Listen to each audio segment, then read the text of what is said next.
What's up guys, welcome back to this channel, #Kayo. My name is Razi and today we are going to be doing a little bit of an unboxing video. This is a follow-up of the last video that talks about the coffee experience and the new grinder that I bought. So if you have not seen that video, do hit the link to that video somewhere in the description. And yep, I actually brewed coffee with a new grinder that I recently brought, which is the 1Z or Easy Presso X Pro. And today we are going to actually introduce some new coffee from a company in Indonesia. Okay, they are based in Jakarta, somewhere around Jakarta, not the main city center. I was like trying to locate where they are on the map, and they are more towards the east side of Jakarta. And yeah, they actually reached out to me on Instagram to talk about my brewing methods and asked if I'm interested to try some of their coffee, and I thought, why not? And this company actually source out for coffee all over the world to provide their customers with the experience of tasting a good cup of coffee. And in the mail, I got my lot of coffee, and yeah, I ordered a lot from them. That lot consists of 5 bags of coffee, and I told them that I like the fruitier kind of like flavor notes, and they kind of like curate a selection for me. And they told me that they included 2 extra bonus coffee in there as well. So yeah, I cannot wait to try them out. I actually know what coffee that they packed into this package, but yeah, I just didn't really care to look at that list and just want to surprise myself all over again. So here we are, the packaging from Indonesia. Let's open it up.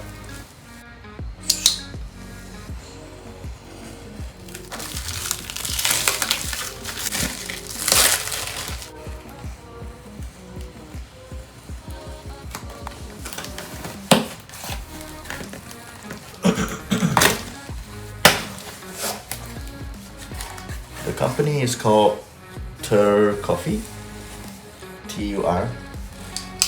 I'm not sure if I get it like on point in terms of the pronunciation of the company, but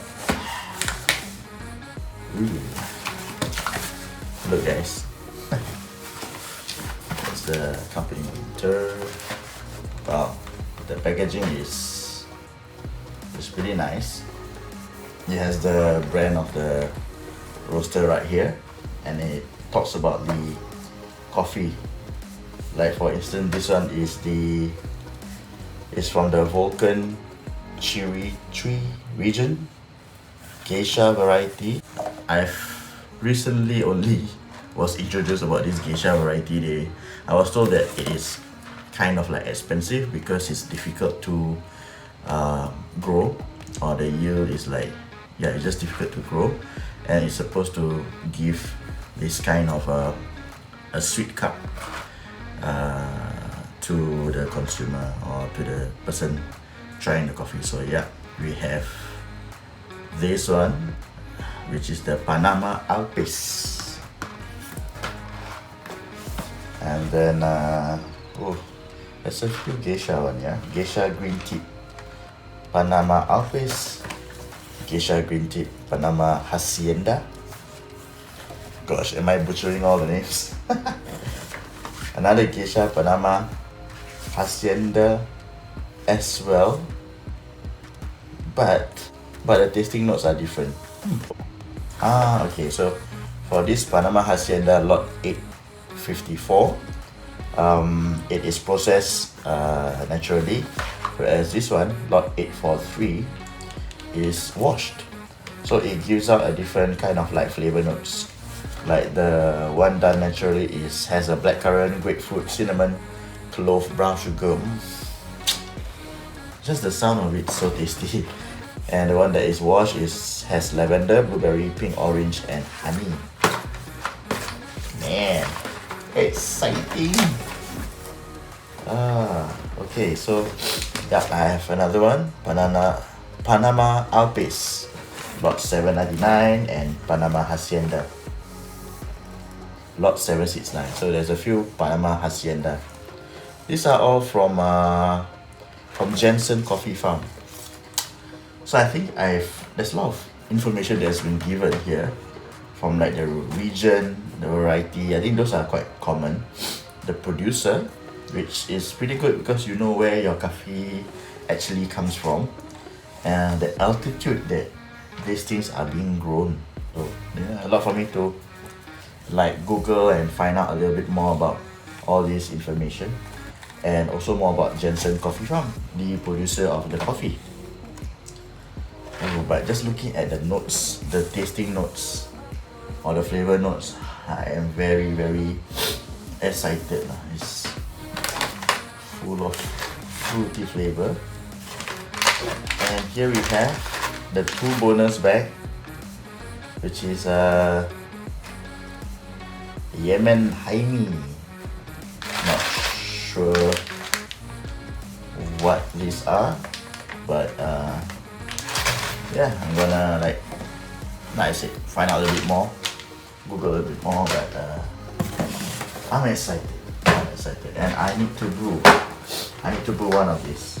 It's my first Gesha variety that I'm gonna be brewing. So from this lot itself, I will be brewing the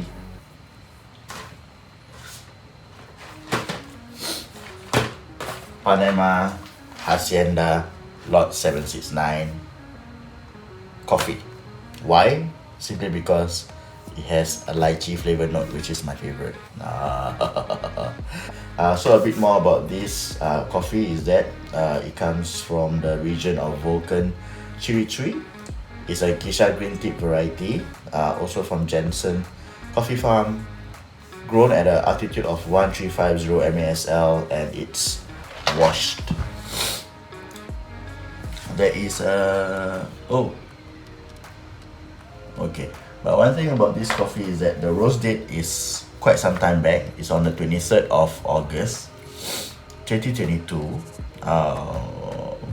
which is quite a while back. I would say about 4 months ago. Alright, we'll see if it still holds the flavor, because usually from the coffee roaster in Singapore, I get like coffees that are roasted within 1 to 2 weeks from the date of purchase lah. So this is a bit longer. I guess it's also suitable for if you are using it for cold brew and stuff like that. But yeah, I'm gonna try it anyway. There's 50 grams of coffee inside. If I were to portion my grinds, I usually use 18. So if I use 18 and I have 14 at the end, it's not so bad. I'm just gonna stick to my 18 for now. And yeah, do this coffee. Let's go. Yeah, but it doesn't change any angle because I'm still in this same shot. Yeah, let's do this. This is how we open the coffee from the back. Ooh, comes in a nice black bag, all sealed, resealable, very helpful. Tie the top up, and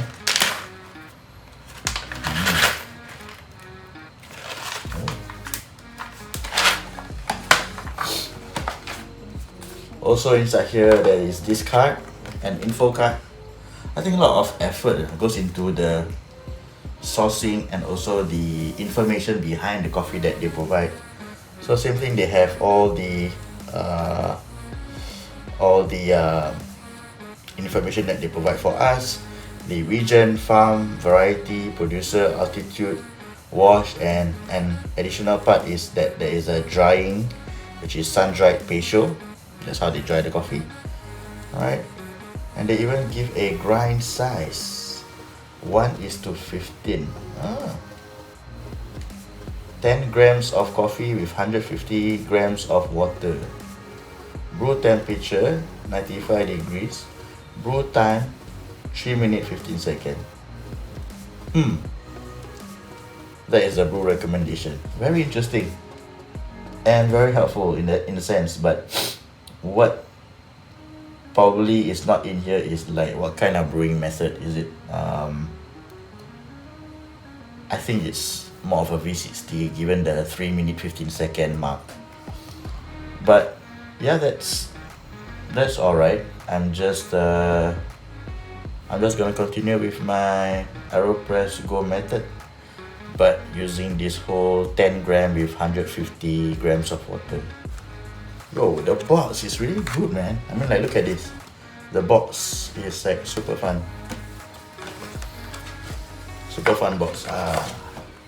Gonna keep this here. And let's brew coffee. First up, boiling water.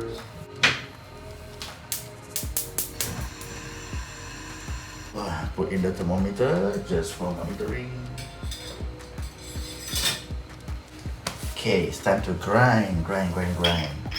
So I'm just gonna stick to 1:15, and I'm just gonna pour out 10 grams of coffee.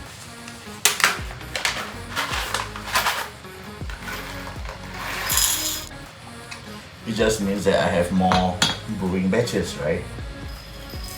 And more excuse to drink more coffee each time.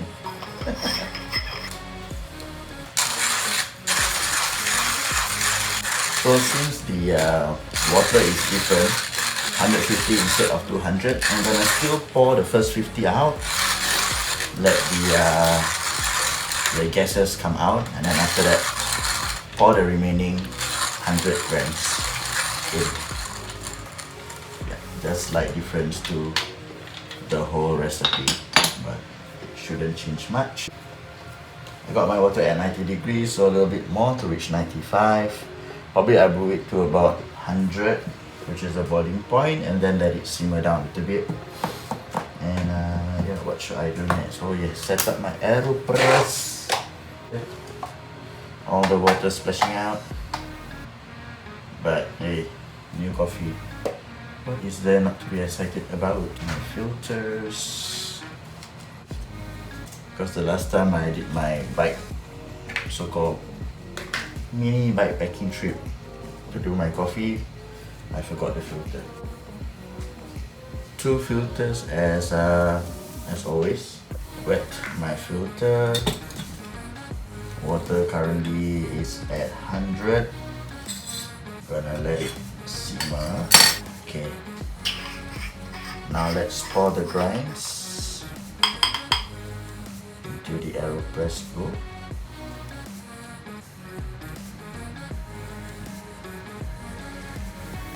Good. The yield of the grinder is getting a bit better. So yeah, temperature is good. Everything is set to go. It's time to do it, guys. Let's brew.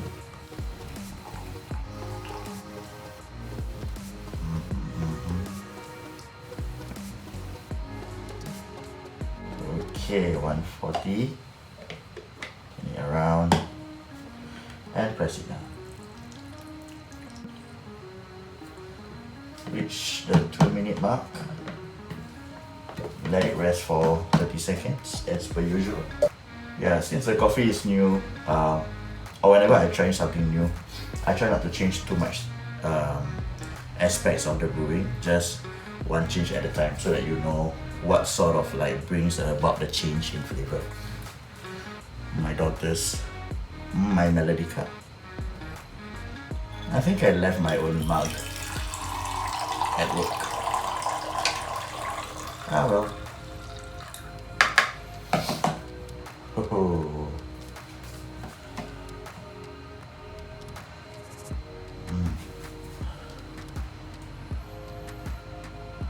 It's time to taste.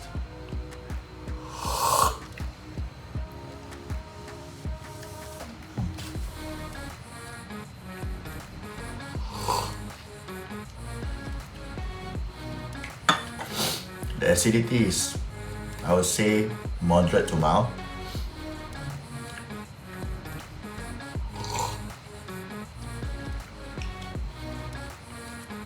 It's a very it's a very pleasant and palatable flavor, nothing too strong.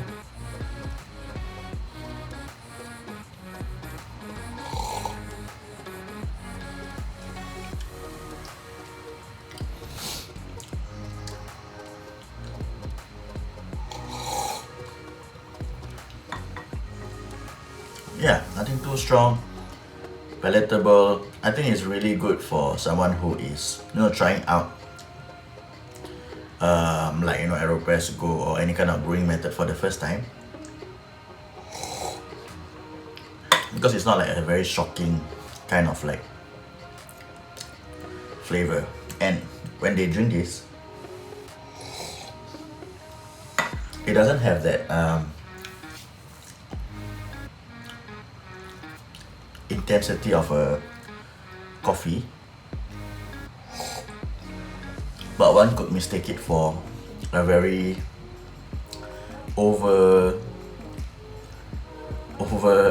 how you say it, over brewed tea bag.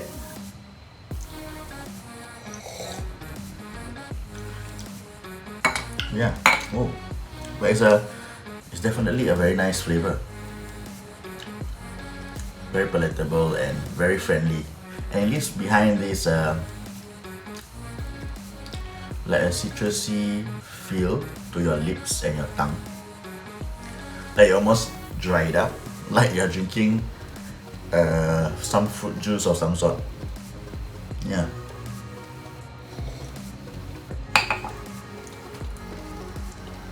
Ooh, very interesting.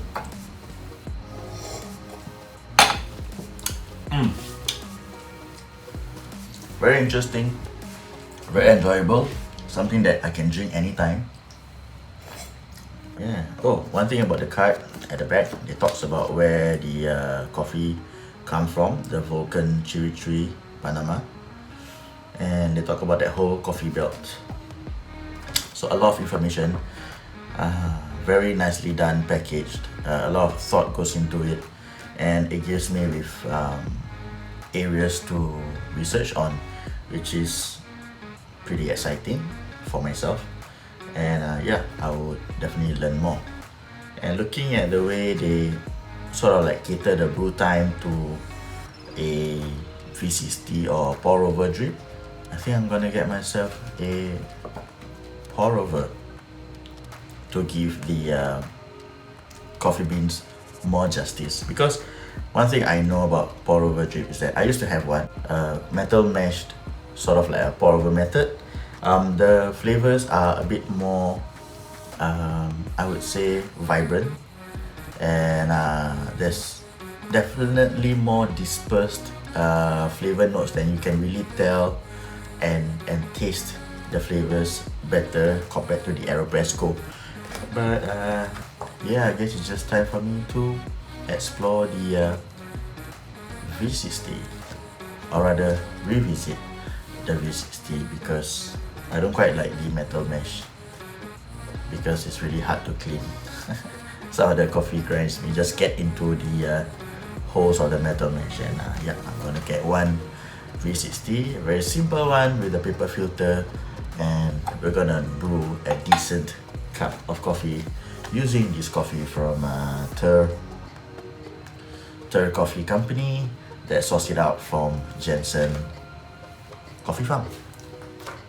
Yeah, so I guess that's all for this video, and I hope that you guys like this whole coffee, not my melody, but this whole coffee brewing experience. And yeah, we're gonna bring this setup out successfully one day on my Karate Monkey after I fix the front tire puncture.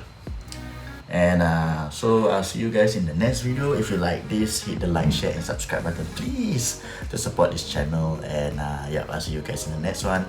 Till then, take care, ride safe and enjoy life as far as possible. See ya.